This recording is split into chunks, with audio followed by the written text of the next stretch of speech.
اعوذ باللہ من الشیطان الرجیم بسم اللہ الرحمن الرحیم والصلاۃ والسلام علی رسول اللہ صلی اللہ علیہ وآلہ وسلم وعلی آلک و اصحابک و اہل بیتک اجمعین برحمتک یا ارحم الراحمین۔ السلام علیکم ورحمۃ اللہ وبرکاتہ۔ ناظرین، تصوف کی حقیقت، تصوف کیا ہے؟ تصوف دو خصلتوں کا نام ہے۔ پہلی یہ کہ بندہ اللہ تعالیٰ کا وفادار ہو، یعنی شریعت پر عمل کرنے والا ہو،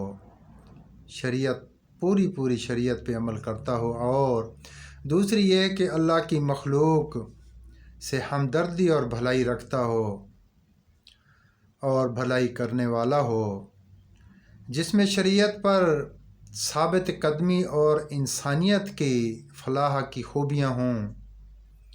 وہ صوفی ہے۔ اللہ سے وفاداری یہ ہے کہ اپنی خوشی کو اللہ کی خاطر قربان کرے، اور لوگوں سے بھلائی یہ ہے کہ لوگوں سے صرف اللہ کی خاطر تعلقات رکھے، اپنی غرض کی خاطر کوئی تعلقات نہ رکھے اور خود غرضی سے کنارہ کرے، بلکہ اپنے آپ کو لوگوں کی بھلائی کے لیے وقف کرے، بشرطے کہ یہ بھلائی شریعت کے مطابق ہو۔ بندگی کی حقیقت، دوسرے یہ کہ بندگی کیا ہے؟ عبودیت یا بندگی میں تین باتیں ہیں۔ پہلی یہ کہ شریعت کے حکم کے مطابق شریعت کی حفاظت کرنا۔ دوسری یہ کہ اللہ تعالیٰ کی طرف سے مقرر کردہ قدر و قضا، جسے ہم تقدیر کہتے ہیں، اپنا مقدر کہتے ہیں، قسمت پر راضی رہنا۔ تیسری یہ کہ خواہشات اور اختیار کو چھوڑ دینا، مطلب جو انسان کی طاقت ہوتی ہے، جو خواہشات ہوتی ہیں، اس کو چھوڑ کر اللہ تعالیٰ کے اختیار اور خواہش پر خوش رہنا، اس کے حکم پر عمل کرنا۔ توکل کی حقیقت، توکل کیا ہے؟ تجھے معلوم ہو کہ توکل اسے کہتے ہیں کہ اللہ تعالیٰ نے جو وعدے فرمائے ہیں ان پر پختہ یقین ہونا چاہیے، یعنی یہ کہ اعتقاد ہونا چاہیے کہ اللہ تعالیٰ نے جو کچھ تیری قسمت میں لکھا ہے، لکھ دیا ہے، وہ تجھے ضرور ملے گا۔ اس پہ انسان کو پورا یقین ہونا چاہیے، پھر چاہے پوری دنیا اس کو روکنے والی بن جائے، نہیں روک سکے گی، اور اس کو روک بھی نہیں سکے گی جتنی کوشش کرے۔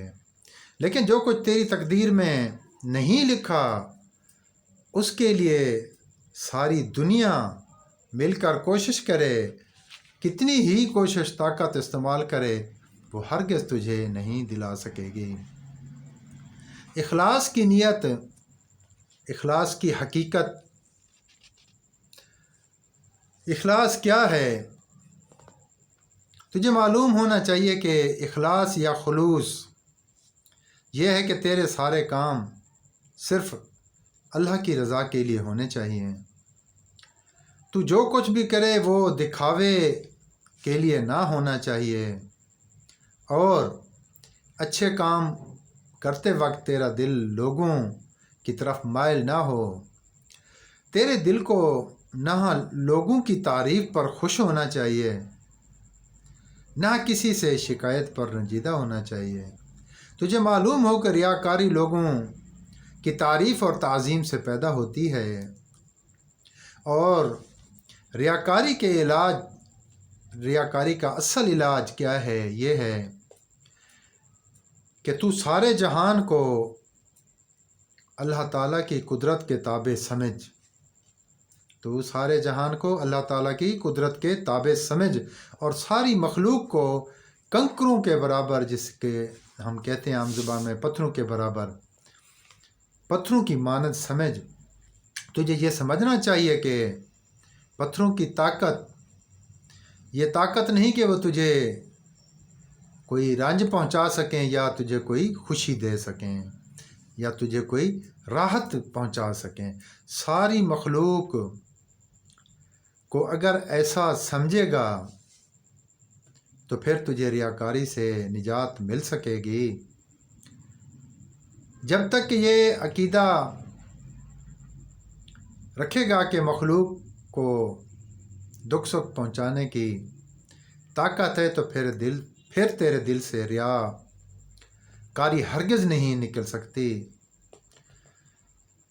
تیرے باقی سوال ایسے ہیں جن میں سے کچھ ہماری تصنیف کردہ کتابوں میں لکھے ہیں۔ حضرت امام غزالی رحمۃ اللہ علیہ آگے فرما رہے ہیں اپنے شاگرد کو، کسی سوال پوچھنے والے کو، کہ باقی تیرے سوال جس سے کچھ ہماری تصنیف کردہ کتابوں یعنی احیاء علوم الدین، مکاشفۃ القلوب، کیمیاء سعادت، رسائل مجموعہ امام غزالی رحمۃ اللہ علیہ میں لکھے ہوئے ہیں، اور جو ان میں سے دیکھ لے، اور کچھ سوال ایسے ہیں جن کا جواب لکھنا ممنوع ہے، تجھ کو جو کچھ لکھا گیا ہے اس پر عمل کر، وہ امور تجھ پر واضح ہو جائیں گے جو ابھی نہیں جانتا۔ اس کے بعد جو تجھے مشکل لگے اور سمجھ میں نہ آئے تو اپنے زبانی طور پر دل کی زبان سے اس کے علاوہ مجھ سے نہ پوچھ۔ والصلاۃ والسلام علی رسول اللہ صلی اللہ علیہ وآلہ وسلم وعلی آلک واصحابک واہل بیتک اجمعین برحمتک یا ارحم الراحمین۔ اللہم انی اسألک بنشہد ان لا الہ الا انت الاحد الصمد الذی لم یلد ولم یولد ولم یکن لہ کفوا احد۔